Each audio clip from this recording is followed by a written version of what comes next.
అట్టడుగు వర్గాలకు అధికారంలో రాజకీయ ముఖ చిత్రాన్ని మార్చింది మనమే. 40 ఏళ్లకు ముందు బీసీలని రాజకీయ అధికారంలో భాగస్వాములు చేశాం. ఇదే తెలుగుదేశం పార్టీ తిరుగులేని శక్తిగా మార్చింది. తర్వాత కాలంలో దేశంలో అన్ని రాజకీయ పార్టీలు బీసీలను గుర్తించే పరిస్థితికి వచ్చారు. సంస్థాగతంగా దేశంలోనే ఒక బలమైన పార్టీ మన పార్టీ, ఒక ప్రాంతీయ పార్టీగా పుట్టి కోటి సభ్యత్వాల్ని 45 రోజుల్లో పూర్తి చేసిన ఏకైక పార్టీ తెలుగుదేశం పార్టీ. ఈ ప్రయాణం ఇంకొక పక్కన చూస్తే జాతీయ స్థాయిలో కేంద్ర ప్రభుత్వాలు తీసుకున్న అనేక నిర్ణయాల్లో తెలుగుదేశం పార్టీ కీలక పాత్ర పోషించింది. What AP thinks today, India thinks tomorrow అనేది అనేక సార్లు ప్రూవ్ అయింది. విద్యుత్ సంస్కరణలు, ఓపెన్ స్కై పాలసీ, పీపీపీ విధానాల్లో మౌలిక సదుపాయాలు, ప్రజల వద్దకు పాలన, జవాబుదారీ వ్యవస్థ, ఇలాంటి అనేక విషయాల్లో మనం దేశానికి పరిచయం చేశాం. ఈ ప్రయాణం మరింత గొప్పగా సాగాలి. ప్రస్తుత టెక్నాలజీ యుగంలో ప్రజల అవసరాలకు అనుగుణంగా పార్టీ విధానాల్లో నూతనత్వాన్ని తీసుకొద్దాం. ఈ దిశగా కడప గడ్డపై జరుగుతున్న ఈ మహానాడు అనేక నిర్ణయాలు చర్చించి భావి తరాల భవిష్యత్తు కోసం కార్యక్రమాన్ని రూపకల్పన చేస్తామని చెప్పి కూడా నేను మీకు తెలియజేస్తున్నా. ఈరోజు ఒక్కసారి మీరు ఆలోచిస్తే ఈ మహానాడు భవిష్యత్తుని ఒక దశ దిశ నిర్దేశించే విధంగా ఈ మహానాడు ఉండబోతుంది. నేను ఒకే ఒక విషయం ఇక్కడుండే కార్యకర్తలకు, నాయకులకు విజ్ఞప్తి చేస్తున్నాను. ఈరోజు మనమందరం కూడా ఒక ఇన్స్పైరింగ్ టైంలో ఉన్నాం. టెక్నాలజీకి మెచ్యూరిటీ వచ్చింది. స్వాతంత్రం వచ్చిన తర్వాత 78 సంవత్సరాల్లో ఏమి అభివృద్ధి జరిగిందో రాబోయే 22 సంవత్సరాల్లో అంతకంటే రెట్టింపు అభివృద్ధి జరిగే అవకాశం ఉంది. దీనికి కారణం ఈ దేశంలో ఉండే ప్రజలే కారణం అని చెప్పి నేను మీకు తెలియజేస్తున్నా. ఆ దిశగా ఈ మహానాడు ఒక చరిత్రలో మిగిలిపోతుంది.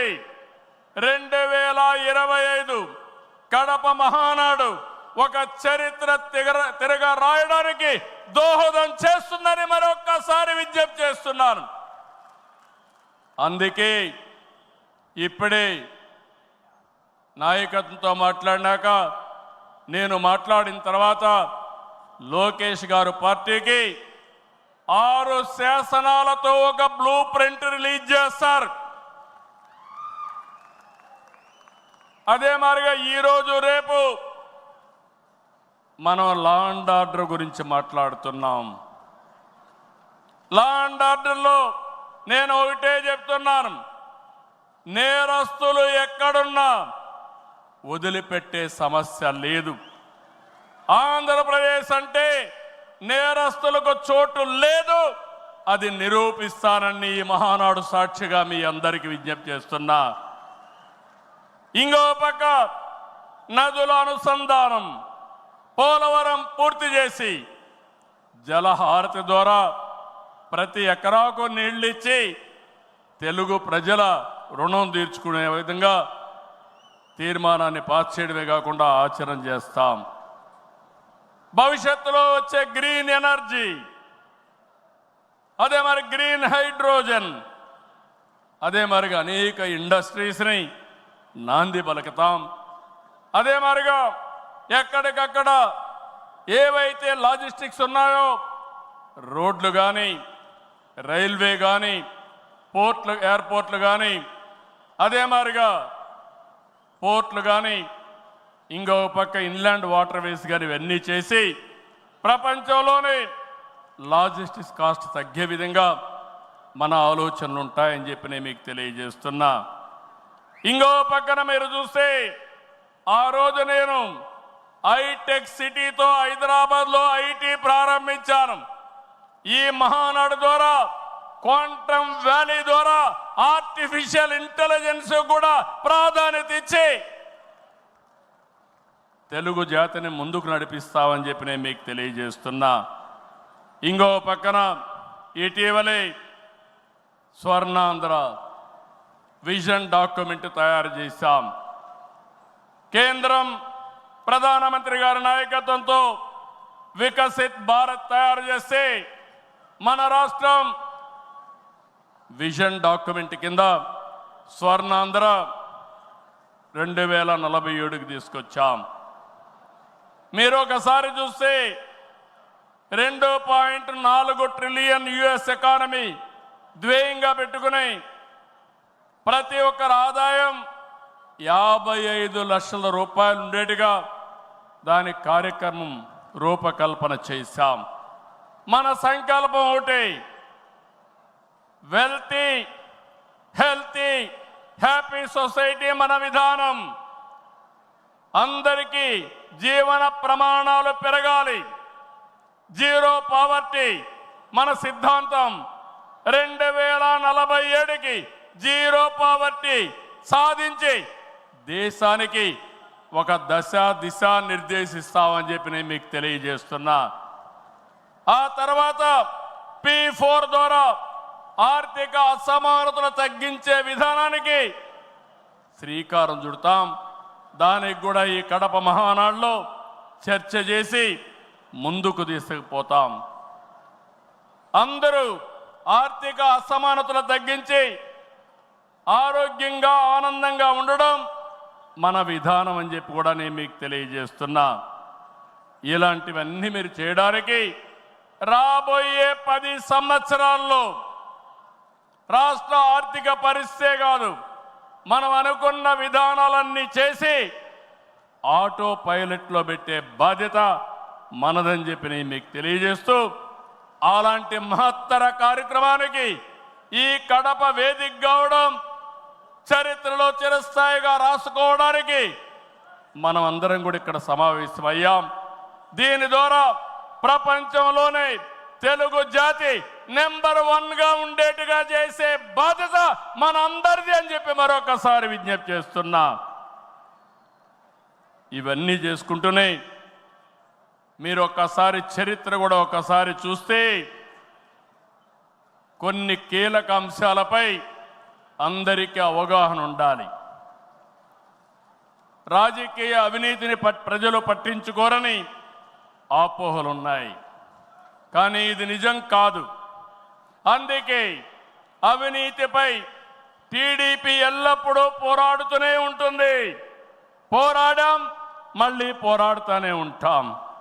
4 దశాబ్దాల ప్రయాణంలో అవినీతి పైన రాజీ లేని పోరాటం చేసిన ఏకైక పార్టీ తెలుగుదేశం పార్టీ. ఉమ్మడి రాష్ట్రంలో మీరు ఒకసారి చూస్తే 84లో ప్రజాస్వామ్య పరిరక్షణ ఉద్యమం నుంచి నిన్నటి వరకు విధ్వంస పాలన వరకు మరువలేని పోరాటాలు చేసిన పార్టీ తెలుగుదేశం. ఉమ్మడి రాష్ట్రంలో రాజా ఆఫ్ కరప్షన్ అనే పేరుతో లక్షల కోట్ల అవినీతిపై తెలుగుదేశం పోరాటం నిజమని సిబిఐ వంటి దర్యాప్తు సంస్థలు ఆ తర్వాత తేల్చే పరిస్థితికి వచ్చారు. అది మన క్రెడిబిలిటీ. మనం ఎప్పుడు కూడా ఆరోపణలు చేయం. వాస్తవాల్ని దృష్టిలో పెట్టుకొని ఎవరు ఎక్కడ అవినీతి చేసినా చివరి వరకు పోరాడిన ఏకైక పార్టీ తెలుగుదేశం పార్టీ. హైదరాబాద్లో ఔటర్ రింగ్ రోడ్డు కానీ, వ్యాన్పిక్ సిటీ కానీ, హిందూకి ఇచ్చిన భూములు కానీ, లేపాక్షి భూములు కానీ, ఇలాంటివన్నిటిపైన మనం పోరాడాం. దాని పర్యవసానం తర్వాత ఇన్వెస్టిగేషన్ ఏజెన్సీ అన్ని ఒప్పుకునే పరిస్థితికి వచ్చారు. ఓబులాపురం ఆక్రమ మైనింగ్పై మనం చేసిన ఉద్యమం నాడు దేశంలోనే ఒక సంచలనం. ఓబులాపురం ఆక్రమాలు నిజమని 10 ఏళ్ల తర్వాత కోర్టులు కూడా గుర్తించాయి, నిందితులకు శిక్షలు వేశాయి. మనం చేసిన ప్రతి పోరాట ఫలితం నేడు కళ్ళ ముందర కనపడుస్తుంది. అది తెలుగుదేశం ప్రత్యేకతని మరొక్కసారి విజ్ఞప్తి చేస్తున్నా. గతంలో ప్రభుత్వాలు చేసిన అవినీతి ఒక ఎత్తు అయితే వైసీపీ ప్రభుత్వ అక్రమాలు మరొక ఎత్తు. కూటమి ప్రభుత్వం అధికారంలోకి వచ్చిన తర్వాత విధ్వంస పాలకుల స్కాముల లెక్క పెడుతున్నాం. ఇన్వెస్టిగేషన్కి ఆర్డర్లు ఇచ్చాం. తప్పకుండా ఒకటే చెప్తున్నా, ఎవరు అవినీతి చేసినా కక్కిచ్చే బాధ్యత ఎన్డీఏ ప్రభుత్వం తీసుకుంటామని మీ అందరికీ విజ్ఞప్తి చేస్తున్నా. అదే మాదిరిగా ఎన్నికల్లో మనల్ని గెలిపించి అవినీతి పాలకుల్ని ప్రజలు తరిమేశారు. అక్రమార్కుల్ని శిక్షించే బాధ్యతలు మనకిచ్చారు. ప్రజా సంపద దోపిడీ చేసిన వారిని, గాడి తప్పిన నాయకుల్ని, అధికారుల్ని ఉపేక్షించే సమస్య లేదు. తప్పు చేసిన వారికి ఆలస్యం కావచ్చేమో కానీ శిక్ష తప్పదని మరొకసారి ఈ సందర్భంగా విజ్ఞప్తి చేస్తున్నా. మనం అధికారం చేపట్టి ఏడాది అయింది. ఏడాది కింద రాష్ట్రంలో సంక్షోభం, ఉద్యమ స్ఫూర్తితో, అద్భుత చైతన్యంతో ప్రజలు పట్టం కట్టారు. ప్రజలు ఇచ్చిన అధికారాన్ని బాధ్యతగా స్వీకరించాం. ప్రతిరోజు ప్రతి గంట ప్రజల కోసమే పనిచేస్తున్నాం. ఒక మంచి ఆలోచనలు మీ అందరితో కలిసి ఈరోజు ఈ కార్యక్రమానికి శ్రీకారం చుట్టాం.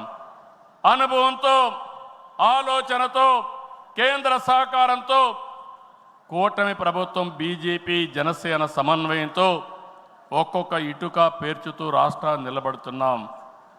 1947లో దేశానికి స్వాతంత్రం వచ్చిన తర్వాత దేశ ప్రజలకు స్వేచ్ఛ వచ్చింది.